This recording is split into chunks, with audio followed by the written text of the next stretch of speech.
एठारे चली fashion show सबु फैशन शो ठारू यह टिके भिन्न कारण एठारे आयोजित रैंप शो रे जलवा देखाउछंती दिव्यांग माने भिन्नक्षम गोड़े लगी कृत्रिम गोड़ आ सेमाने करुछंती रैंप वॉक पुरुष और महिला समस्ते देखाउछंती सेमानकर कला।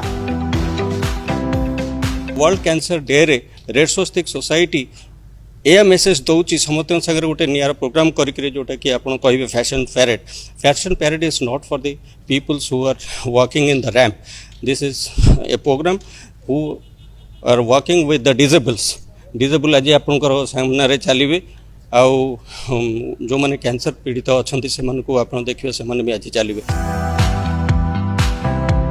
विश्व कर्कट दिवस अवसर में फैशन शो संजीवनी रेड स्वस्तिक सोसाइटी पक्षर भुवनेश्वर स्थित गोल्फ क्लब ठारे पालित हो जाइए। रेड स्वस्तिक सोसाइटी ओडिशा शाखार सभापति श्री विजय आचार्य अध्यक्षतार आयोजित होता।